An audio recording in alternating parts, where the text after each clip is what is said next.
Hello students, welcome to online platform of MGCI Fighter 2.0 Perfect Scorer for Biology। बच्चों, principles of inheritance में Mendelian history हम discuss कर चुके हैं। Mendel ने गार्डन पी में कौन से कैरेक्टर्स देखे थे, ये हमने बात की है। आज हम डिस्कस करने वाले हैं कि क्रॉसेस कैसे परफॉर्म किए जाए।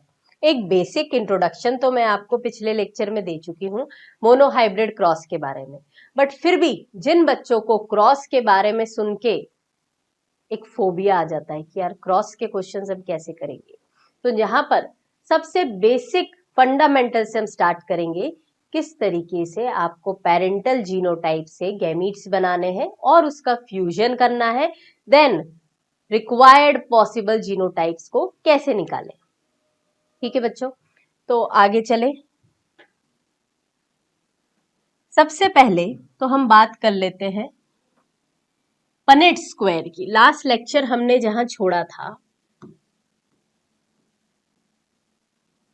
पनेट स्क्वायर, नीट में क्वेश्चन आया था कि RC Punnett belongs to which country. इसीलिए हम आपको हर साइंटिस्ट का नेटिव ओरिजिन जितना एनसीईआरटी ने दिया है वो बोलते हैं कि ये आपको मस्ट याद होना चाहिए। ठीक है, सो पनेट स्क्वायर किसने दिया? RC Punnett. और ये साइंटिस्ट थे ब्रिटिश ओरिजिन के या फिर ब्रिटेन से बिलोंग करते थे, है ना। तो अमेरिकन है, ब्रिटिश है, ये ज्यादा इंपॉर्टेंट कंसेप्ट्स है। तो आरसी पनेट ब्रिटिश।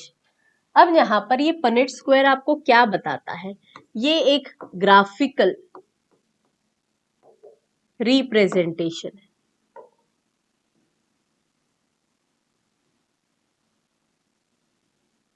क्या बताएगा? Denote all possible genotype.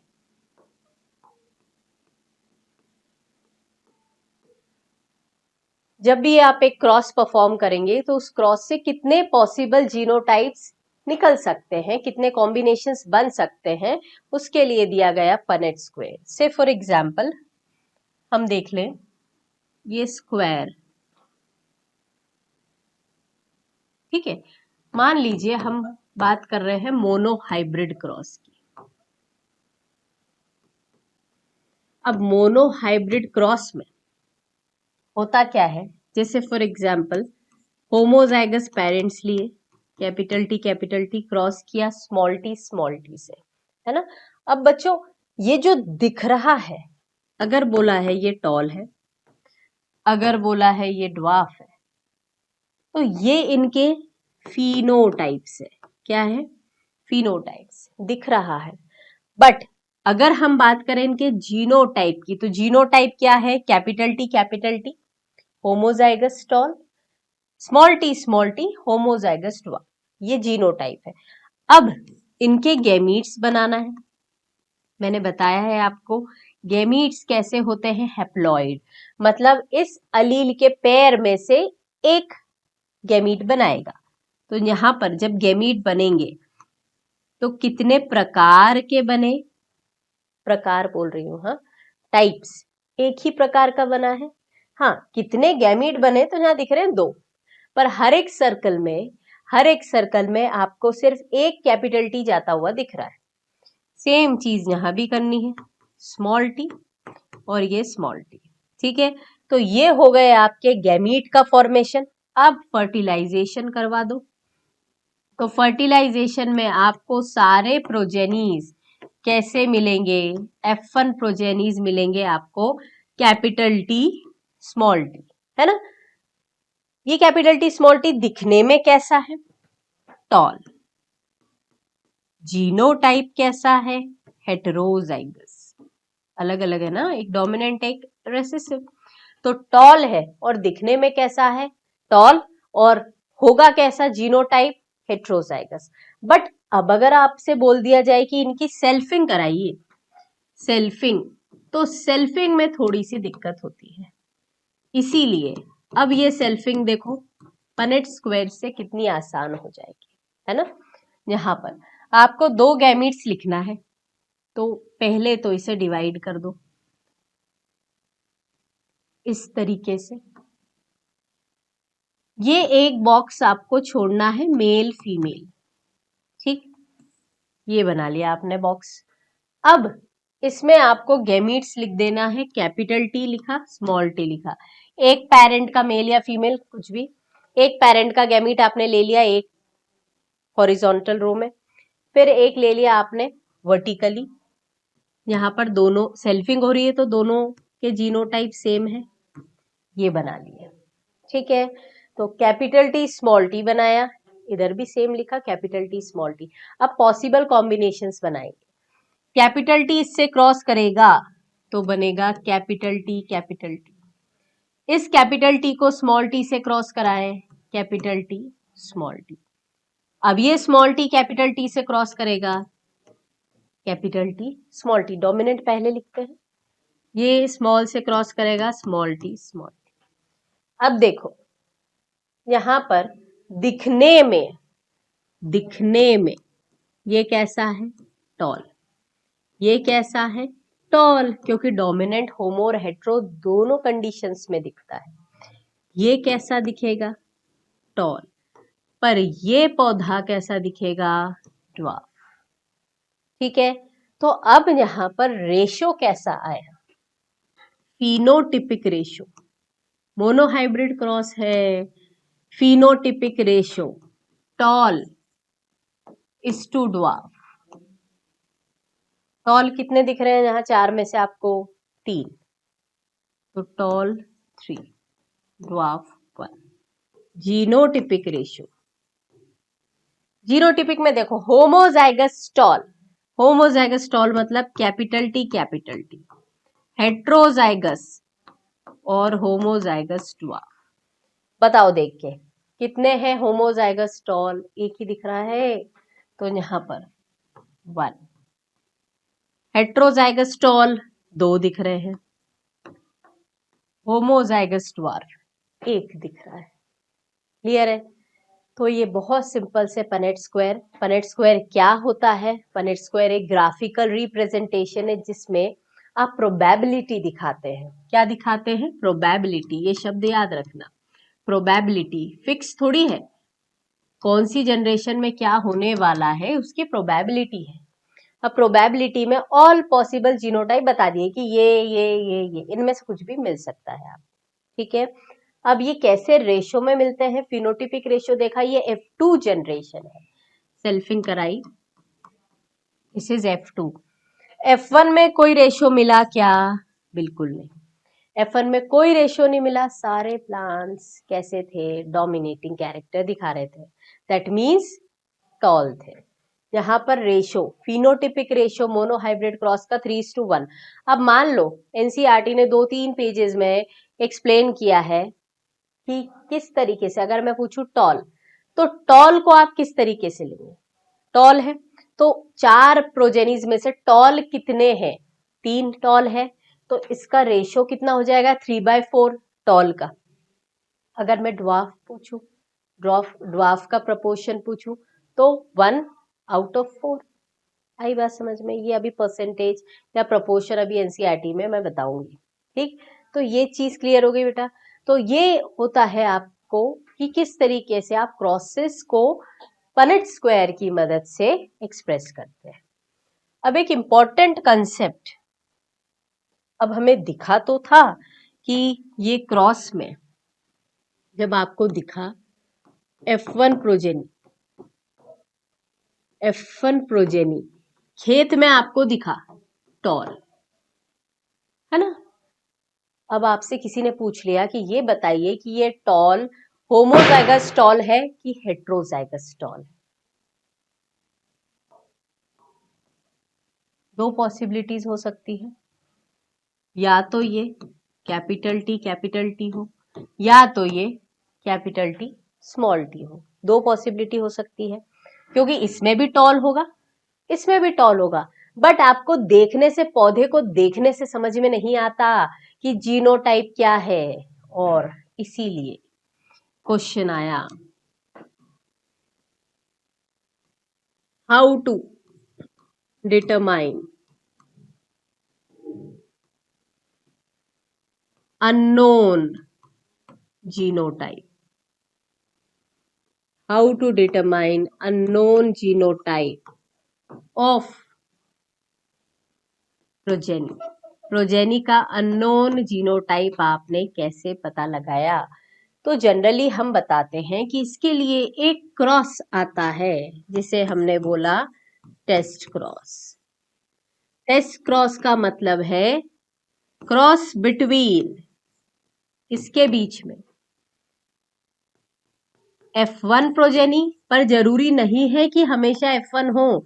अरे हाइब्रिड प्रोजेनी का क्रॉस, क्योंकि अभी मैं एनसीईआरटी में लाइन मार्क कराऊंगी जहां पर मेंडल ने जो क्रॉस परफॉर्म किया वहां पर F2 लिया था, तो ज्यादा बेटर हम ये लिख सकते हैं हाइब्रिड प्रोजेनी।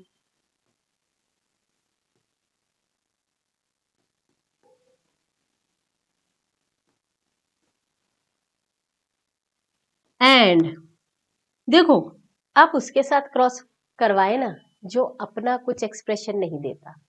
अगर आपने डोमिनेंट पेरेंट के साथ क्रॉस कराया तो आपको पता ही नहीं चलेगा कि आपकी प्रोजेनी में हेट्रोजाइगोसिटी है कि होमोजाइगोसिटी।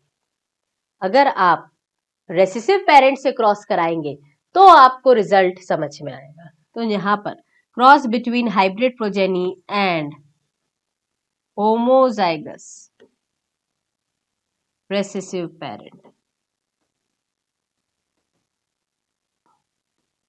Homozygous recessive parent. देखें,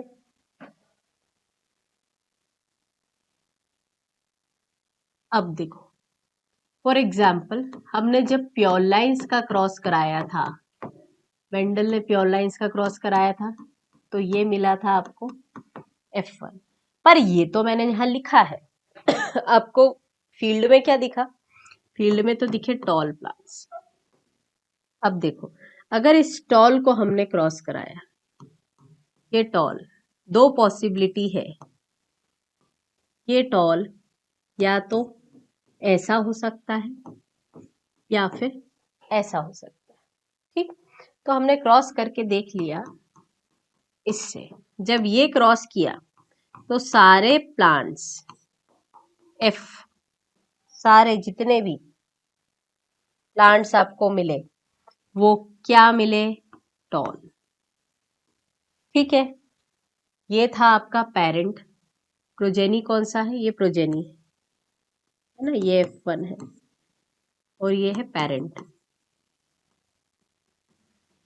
इसमें ये F1 है, क्रॉस कराया हमने पेरेंट से। अब इस केस में आपको जो प्रोजेनी मिलने वाली है वो कुछ ऐसी मिलेंगी, 50% टॉल एंड 50% ड्वार्फ। मतलब रेशो क्या मिल रहा है? 1:1।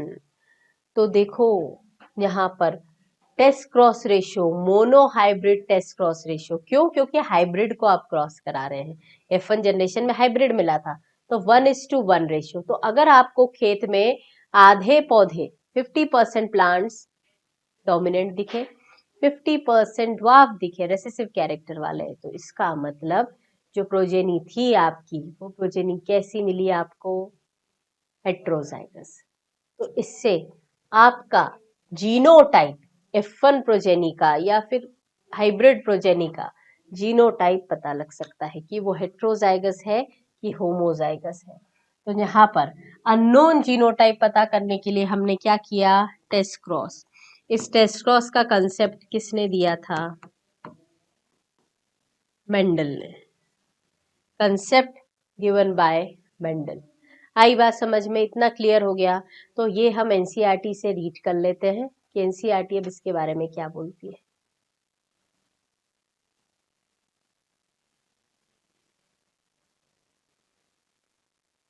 देखो, हमने लास्ट लेक्चर में यहां पर एंड किया था पनेट स्क्वायर। पनेट स्क्वायर में दिया है, it is graphical representation to calculate the probability of all possible genotypes in a genetic cross.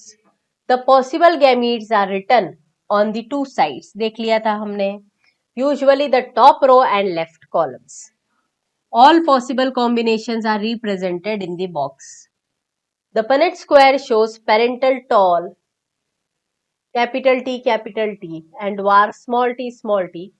The gametes produced by them, the F1 capital T small t progeny. इतनी सारी information आपको Punnett square ने दी थी.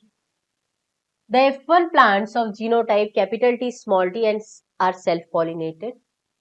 Symbols female and male are used to denote eggs and the pollen. ठीक. The F1 plant of the genotype, when self-pollinated, produce gametes of the type capital T and small t in equal proportion. याद रखना, यहाँ पर gametes कैसे बने हैं? Equal proportion में बने हैं. The pollens of the genotype capital T have 50% chance to pollinate the eggs of the genotype capital T as well as of the genotype small t. Also, pollen grains of the genotype small t has 50% chance. ठीक है, as a result of random fertilization. याद रखना, कैसा fertilisation perform किया था Mendel ने? Random, कोई biasness नहीं था. Resultant zygote can be of the genotype capital T small t and small t. From the Punnett square आपने देखा, अभी मैंने आपको बताया कंक्लूजन में कि 1 out of 4 of the random fertilization lead to this one homozygous tall. 2 आपको ऐसे प्रोजेनिस मिले थे, कैपिटल टी स्मॉल टी और फिर एक और small T. Though the F1 have a genotype capital T small t but the phenotype character tall है, इसलिए phenotypic ratio 3:1 था. At F2, 3 out of 4 of the plants are tall, where some of them are capital T while the others are capital T small t. Externally, it is not possible to distinguish between the plants with the genotype. This देखकर नहीं बता सकते आप. Hence, within the genotypic pair, only one character capital T tall is expressed. Hence, the character capital T or the tall is said to be dominating the other small t. It is thus due to this dominance of one character over the other that सारे जितने भी F1 मिले थे आपको वो सारे tall थे. And in F2, 3 out of 4 are tall. This leads to the phenotypic ratio 3:1, but genotypic ratio 1:2:1. ठीक है. So now this ratio is 1. Mathematically condensed आपने उसे किया बाइनोमियल एक्सप्रेशन के फॉर्म में, तो आपको कुछ इस तरीके से मिला. आइडेंटिटी हम जूनियर क्लासेस में देखते थे ना, a+b whole square, a² + b² + 2ab. ठीक है, तो इस तरीके से उसे बाइनोमियल फॉर्म में हम देखते हैं. Now Mendel self pollinated the F2 plants and found that, क्या मिला मेंडल को? F2 plants continue to generate dwarf plants, F3 में भी, F4 में भी. He concluded that the genotype of the dwarfs was homozygous. What do you think he would have got अगर आपको self pollination मिला? From the preceding paragraphs, it is clear that though the genotype ratios can be calculated by simply looking at the phenotype of dominant trait, आप नहीं बता सकते कि उसका genotype कैसा है, और इसीलिए concept of test cross was involved. Now, that is, for example, whether a tall plant from F1 or F2 has capital T है, capital T small t है, दोनों ही tall दिखेंगे. Therefore, to determine the genotype of a tall plant at F2, Mendel crossed the tall plant.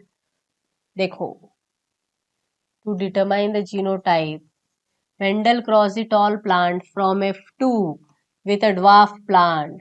This he called test cross. तो Mendel ने किसको cross किया था? F2 को, है ना? Now, in a typical test cross, an organism, P plant की बात करें, showing dominant phenotype and whose genotype is to be determined, is crossed with recessive parental instead of self crossing. Self cross नहीं करा था आपने. Progenies of such cross can be easily analyzed to predict the genotype of the test organism. Now, typical test cross दिया है, हम देखते हैं. Now, using Punnett square, try to find out the nature of offsprings of the test cross. हाँ, हमें पता चल जाएगा. What ratio did you get? हमने देखा monohybrid test cross ratio 1:1 था. Using genotypes of this cross, can you give a general definition for the test cross? बिल्कुल दे सकते हैं.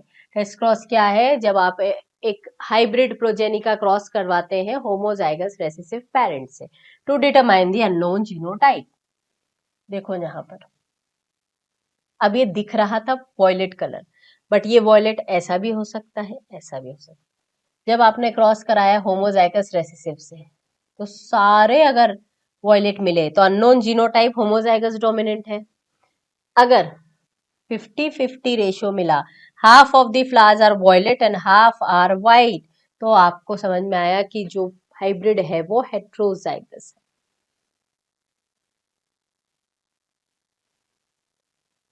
Now, today these rules are called principles of laws of inheritance. First law, law of dominance, and second law, segregation. ये किसके आधार पे था? On the basis of monohybrid crosses. Monohybrid cross के आधार पे दो लॉस दिए गए या फॉर्मुलेट किए गए. चले आगे.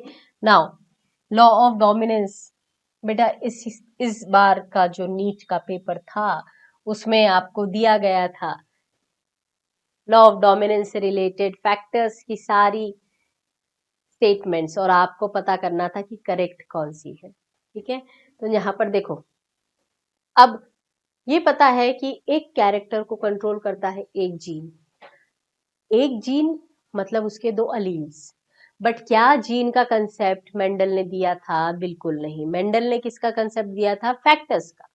तो अब देखें, पहला Mendel's first law, law of dominance. Characters are controlled by discrete. देखो, डिस्क्रीट मतलब specific. Characters are controlled by discrete units called factors. Factors कैसे होते हैं? अकेले रहते हैं क्या? नहीं, हम डिप्लॉयड ऑर्गेनिजम्स हैं. Factors occur in pair, homologous pair बताया है मैंने इंट्रोडक्टरी क्लास में. एक क्रोमोसोम फादर से, दूसरा क्रोमोसोम मदर से. तो फैक्टर्स ऑकर इन पेयर. तो ये चीज याद रखना कि कैरेक्टर्स को कौन कंट्रोल कर रहा है? Discrete units called factor. Factors occur in pair. In a dissimilar pair, अगर डिसिमिलर पेयर है, से for example capital T small T, तो इसमें एक फैक्टर डोमिनेट करता है. One member of the pair dominate, उसे हमने डोमिनेंट बोल दिया. और जो बेचारा छिप गया, कुछ नहीं बोल पाया, उसे हमने रेसेसिव बोल दिया. नाउ, तो इस लॉ ऑफ डोमिनेंस के अकॉर्डिंग क्या था? हमने अभी क्रॉसेस में देखा ना कि जब आपने pure lines, pure homozygous dominant का क्रॉस कराया होमोजाइगस रेसेसिव से, तो जो F1 प्रोजेनी आपको मिली थी वो सारे कैसे थे? डोमिनेंट. यही बोल रहा है. is used to explain the expression of only one of the parental characters in the monohybrid cross in F1 and the expression of both in F2. It also explains proportion of 3:1 obtained at F2. मतलब F2 में जो आपको 3:1 ratio मिला, ये किस चीज को explain कर रहा है? तो आप बोलेंगे लॉ ऑफ डोमिनेंस. 3 डोमिनेंट मिले ना. Next, law of segregation. बताओ, याद आया? मैंने लॉ ऑफ सेग्रीगेशन के बहुत अलग अलग नाम बताए थे आपको. This is also known as purity of gametes, जिसे हम बोलते हैं प्यूरिटी ऑफ गैमीट्स. दूसरा, नॉन मिक्सिंग ऑफ अलील्स, मतलब अलील्स मिक्स नहीं होते. This law is based on the fact that alleles do not show blending. Blending मतलब mixing. Alleles mix नहीं हुए. And that both the characters are recovered as such in the F2.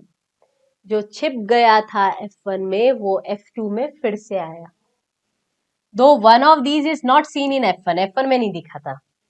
दो the parents contain two alleles during gamete formation, parents के पास तो दो अलील थे ना, factor और अलील ऑफ अ पेयर सेपरेट होते हैं, फैक्टर्स और अलील of a pair segregate from each other such that, ये लाइन इंपॉर्टेंट है, gamete receive only one of the two factors, gamete के पास दोनों फैक्टर्स में से क्या दोनों ही आ जाते हैं? नहीं, one of the two factors. Of course, a homozygous parent produce all the gametes that are similar. लेकिन heterozygous कैसे बनाता है? Two kinds of gametes, each with equal proportion. ये देखो, ये 50% ऐसे बनेंगे, 50% इस तरीके से. नेक्स्ट, ठीक है. अब मुझे ये बताओ कि लॉ ऑफ सेग्रीगेशन तो आपने बता दिया और हमने डिस्कस भी किया था कि law of segregation is universal law, पर लॉ ऑफ सेग्रीगेशन को एक्सप्लेन किस फैक्ट ने किया कि हाँ गैमीट सेग्रीगेट हुए होंगे? तो मैं आपको बता दूं कि यहाँ पर F1 में ऑल टॉल सारे डोमिनेंट थे, पर F2 में रेशो क्या आया था? 3:1.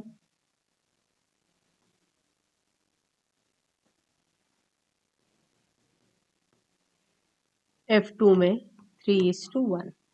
अब ये 3:1 में 3 कैसे हैं? टॉल, और एक कैसा था? ड्वार्फ. तो बच्चों, जो ड्वार्फ बोनेपन का कैरेक्टर या ट्रेट मान लो जो छिप गया था F1 में, वो रीअपियर हुआ है F2 में. तो लॉ ऑफ सेग्रीगेशन को एक्सप्लेन क्या बात या कंसेप्ट करती है? Reappearance of recessive trait in F2. F2 में रेसेसिव ट्रेट का रीअपियर होना एक्सप्लेन करेगा आपको किसके बारे में? About the law of segregation. अगर ये सेग्रीगेट नहीं होते तो क्या आपको फिर से वो छुपा हुआ कैरेक्टर दिखता? बिल्कुल, ठीक है. और इस लॉ का कोई एक्सेप्शन नहीं है. नाउ, ये सिंगल जीन इनहेरिटेंस के बेसिस पे दो लॉज हो गए कंप्लीट. अब चलते हैं, इन लॉज के कुछ एक्सेप्शन आपकी एनसीईआरटी देती है, ठीक है. इनकम्प्लीट डोमिनेंस, बोलोगे कि मैम हमने तो अभी तक डोमिनेंस के बारे में देखा था. बिल्कुल सही सुना आपने. तो हमने अभी तक डोमिनेंस पढ़ा था जो मेंडल के अकॉर्डिंग था. तो डोमिनेंस में क्या देखा था? डोमिनेंस में मान के चलो, अगर पर्पल और वॉयलेट कलर का क्रॉस होता फ्लावर का व्हाइट कलर्ड से, तो F1 में सारे फ्लावर कैसे मिलते हैं? पर्पल. F1 में सारे फ्लावर कैसे मिलते? पर्पल, है ना? क्यों? क्योंकि डोमिनेंस दिख रहा है. यहां पर रेशो F2 में कैसा मिलता? 3:1 मिलता. फिनोटिपिक 1:2:1 मिलता. जीनोटिपिक. पर अब कहानी में थोड़ा सा ट्विस्ट है. ये तो किसने देखा? मेंडल ने. पर एक कंसेप्ट जो कॉरेंस ने देखा. अब कॉरेंस ने स्टडी करा किसमें? मिराबिलिस जलापा.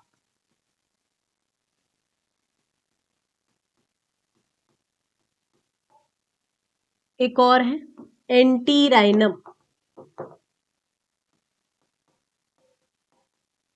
मेजस, इसी को हम बोलते हैं डॉग फ्लावर, है ना? उसके शेप के आधार पर, भोगता नहीं है ये, पर इसका शेप ऐसा है. तो डॉग फ्लावर या फिर स्नैपड्रैगन. ठीक है, मिराबिलिस 4 o'clock। क्लियर है। अब इनमें कॉरेंस ने क्या देखा कि जब रेड फ्लावर प्लांट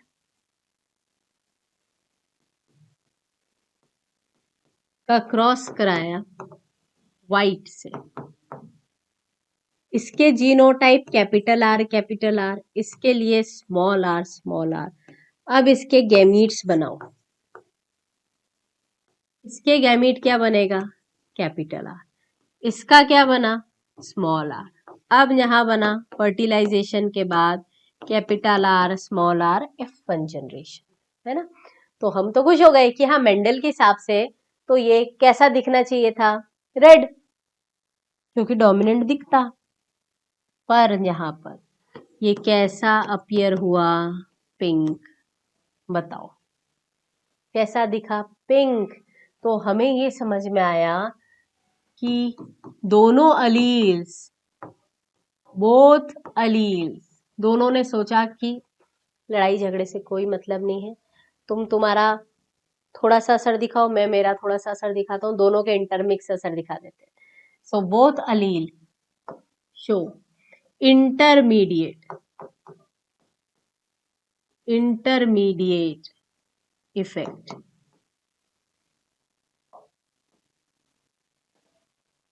अब यहां पर ये समझ में आ गया। अभी तो मैम आपने ही बोला था कि law of segregation non mixing of alleles है, तो चलो मेंडल साहब के कंसेप्ट में तो समझ में आ गया था कि वहां पर डोमिनेंट दिख रहा था, वहां अलील्स मिक्स नहीं हो रहे। पर जहां तो रेड और व्हाइट मिक्स हो गए और पिंक दिखा, नहीं। हम फिर से इसी से लॉ ऑफ सेग्रीगेशन को भी प्रूव कर सकते हैं, क्योंकि जब आप F2 जनरेशन लेंगे, F2 मतलब सेल्फिंग कराएंगे, तो सेल्फिंग में देखो बच्चों, आपने capital R small R selfing कराई, capital R small R, progenies इसकी क्या क्या बनेंगी, capital R capital R, capital R small R, small R small R. ये दिखेगा रेड, ये है पिंक, और फिर से रेसेसिव दिख चुका है वाइट फ्लावर। तो अगर ये मिक्स हो जाते तो क्या सेपरेशन होता, नहीं। यहां पर देखो फिनोटिपिक रेशो 1 लाल 2 पिंक 1 व्हाइट, और genotypic ratio capital R 1, capital R small R 2, small R 1। मतलब यहां पर ये एक ऐसा फीचर है जिसे हमने बोला इनकम्प्लीट डोमिनेंस। क्यों, क्योंकि यहाँ पूरी तरह से डोमिनेटिंग अलील का असर नहीं दिखा। इसमें आपको सेम रेशो मिलेगा, फिनोटिपिक भी और जीनोटिपिक भी। कितना, 1:2:1। अब मुझे बताओ कि मेंडल से अगर कंपेयर करें तो मेंडल के रेशो से, ये था मेंडल साहब का रेशो, तो यहां पर जीनोटिपिक सेम है, but phenotypic ratio of Mendel cross या मेंडेलियन क्रॉस इज डिफरेंट। तो मेंडेलियन क्रॉस का कौन सा रेशियो अलग है, फिनोटिपिक। जीनोटिपिक रेशियो तो सेम ही है ना, 1:2:1। यहां भी आ रहा था, उधर भी रेशियो सेम आ रहा था। आई बात समझ में। तो इसे एनसीईआरटी क्या बोलती है देख लें। देखो यहां पर रेड व्हाइट क्रॉस करा के pink, incomplete dominance when experiments of P on P were repeated using the traits in the other plants। फिर इन प्लांट्स में क्या देखने को मिला, it was found that sometimes the F1 had a phenotype did not resemble either of the two parents। तो यहाँ पर एक चीज सुन लो, जो मेंडल का क्रॉस था उसके लिए हम क्या टर्म्स बोलते हैं, मेंडल में F1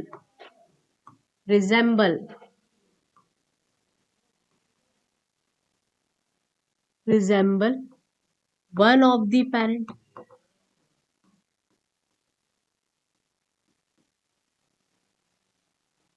अब F2 में क्या मिला था?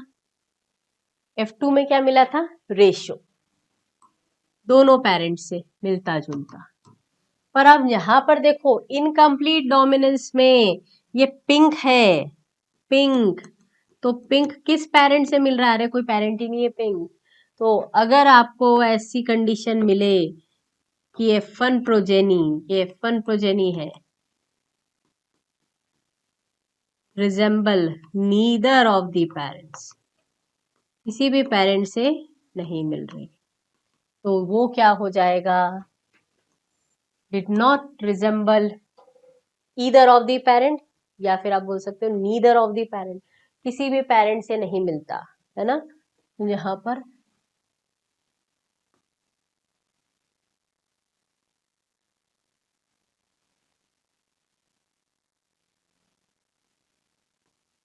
Not resemble either of the parent, या फिर बोल सकते हो किसी भी पेरेंट से नहीं मिला, तो वो कंडीशन हो जाएगी आपकी incomplete dominance.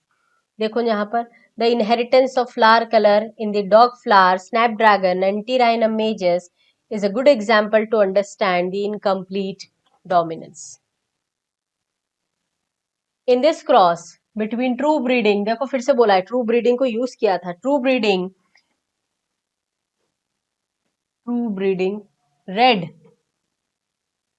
Flowered and true breeding white flowered plants को जब आपने क्रॉस किया तो F1 जनरेशन में कैपिटल आर स्मॉल आर दिखा। अब मेंडल के हिसाब से कैपिटल आर स्मॉल आर क्या होना चाहिए? रेड, पर यहां पर क्या दिखा?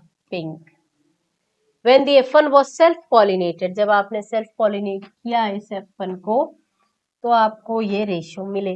देखो 1:2:1, ये कैसा रेशियो है? जीनोटिपिक भी 1:2:1 है, फिनोटिपिक भी 1:2:1 है।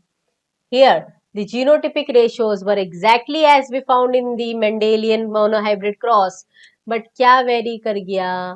क्या करा? देखो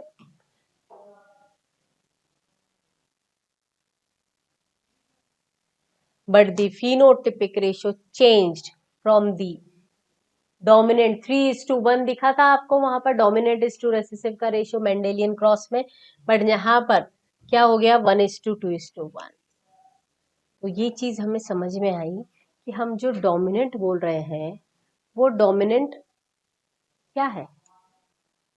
अगर डोमिनेंट की बात करोगे तो डोमिनेंट में कैपिटल टी के होने के कारण, उसके नंबर के कारण, कैपिटल टी 2 बार है तो उसका असर दिख रहा है, कि कैपिटल टी किसके साथ है उसका असर दिख रहा है, क्योंकि यहाँ पर डोमिनेंट अलील एक कंडीशन में तो पूरी तरह से अपना असर दिखाता है और एक कंडीशन में पूरा असर नहीं दिखाता। दैट मीन्स आप बोल सकते हैं इट शोज इंटरमीडिएट इफेक्ट। आई बात समझ में? तो ये पता करने के लिए कि ऐसा क्या हो रहा है जो आपका डोमिनेंट अलील अलग अलग प्रोडक्ट बनाता है, सो आपको समझना पड़ेगा कंसेप्ट ऑफ डोमिनेंस। ठीक है, देखो बच्चों, explanation of concept of dominance में सबसे पहले तो हम ये समझ लें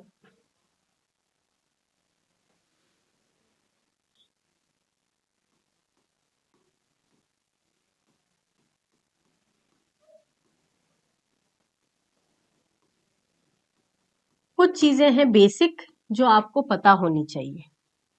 से फॉर एग्जाम्पल अगर मैंने बोला कि एक जीन, ये जीन एक्सप्रेस किस फॉर्म में होता है? ये जीन बनाता है प्रोटीन, ये प्रोटीन बनाता है एंजाइम, और एंजाइम रेगुलेट करते हैं कैरेक्टर। मतलब हम बात कर सकते हैं ये एक्सप्रेस हुआ। ठीक है, तो gene, protein, enzyme, character, expression, अब एंजाइम क्या करता है समझना, कोई भी मेटाबॉलिक पाथवे,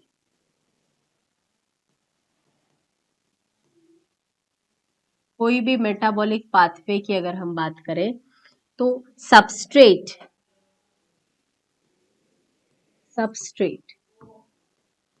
को किस में बदलना होता है, प्रोडक्ट में, ठीक है।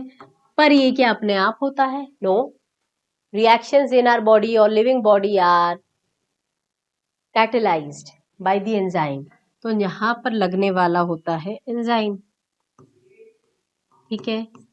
तो अब अगर ये एंजाइम नॉर्मल बने, अगर ये एंजाइम नॉर्मल बने तो सबस्ट्रेट को प्रोडक्ट में कन्वर्ट कराएगा, और अगर प्रोडक्ट बना तो फिनोटाइप दिखेगा, एक्सप्रेस होगा, और जो दिखता है वो डोमिनेंट होता है।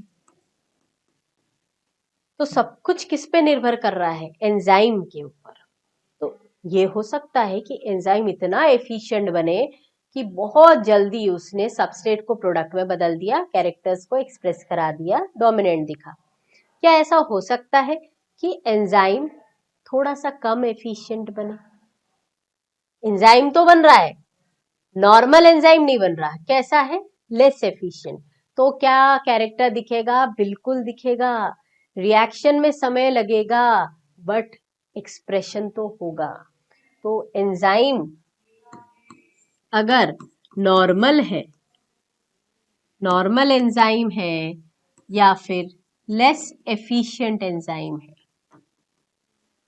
तो इस केस में फिनोटाइप दिखेगा, तो आप क्या बोलेंगे इसे? डोमिनेंट। दूसरी कंडीशन में मान के चलो एंजाइम तो बना पर ऐसा बना जो काम ही नहीं कर रहा है, नॉन फंक्शनल। अरे भैया, तो नॉन फंक्शनल एंजाइम अगर है तो क्या सबस्ट्रेट को प्रोडक्ट में बदलेगा? नहीं। तो क्या फिनोटाइप दिखेगा? नहीं। तो ये कैसा हुआ? नहीं दिख रहा है, मतलब रेसेसिव। तीसरी कंडीशन, अगर एंजाइम ही नहीं बने, बताओ, और बड़ी बात होगी कि नो एंजाइम एट ऑल। अब अगर एंजाइम नहीं बन रहा तो सबस्ट्रेट प्रोडक्ट में नहीं बदलेगा, फिनोटाइप नहीं दिखेगा, तो कैरेक्टर या ट्रेट कैसा हुआ? रेसेसिव। आई बात समझ में? तो ये एंजाइम किससे बन रहा है? ये एंजाइम बन रहा है अलील से। तो ये अलील में ऐसा क्या परिवर्तन हो गया कि जो 3 तरीके बता रहा है? सो इस परिवर्तन को हम बोलते हैं मॉडिफिकेशंस, ठीक है। तो यहाँ पर मॉडिफाइड अलील और नॉर्मल अलील, याद रखना, नॉर्मल या फिर ओरिजिनल, डोमिनेंट, अनमॉडिफाइड,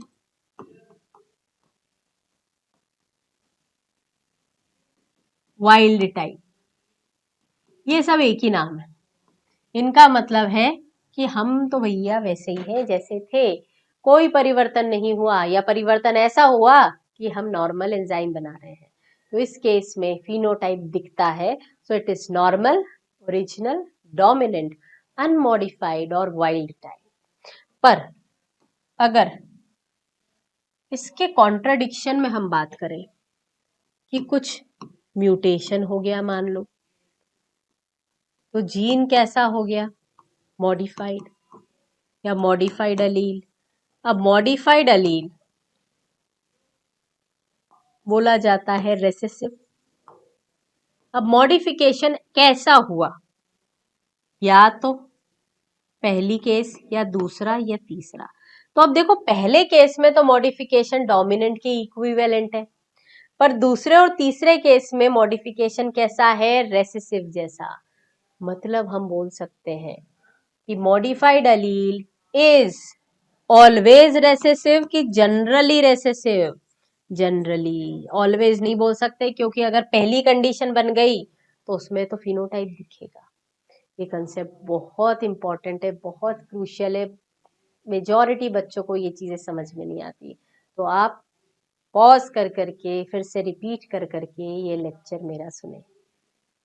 अब इसे एनसीईआरटी से हम देख लें। Concept of dominance. Let's take an example of a gene that controls the information for producing an enzyme. Now, there are two copies of the gene. हम जानते हैं two allelic forms हैं, diploid organisms हैं हम. Normal allele produces normal enzyme that is needed for transformation of substrate S.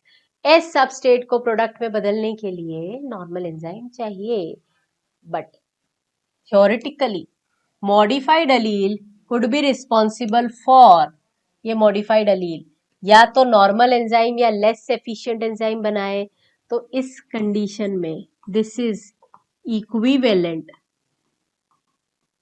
To unmodified, मतलब ऐसा परिवर्तन हुआ कि कुछ परिवर्तन ही नहीं हुआ. है बात समझ में? ऐसा चेंज हुआ कि फाइनल प्रोडक्ट तो दिख रहा है, मतलब कोई चेंज ही नहीं है. Second, a non functional enzyme, no enzyme. अब ये दो बेचारे सबस्ट्रेट को प्रोडक्ट में नहीं बदलेंगे तो नहीं दिखेगा कुछ, तो जो नहीं दिखेगा वो होगा रेसेसिव.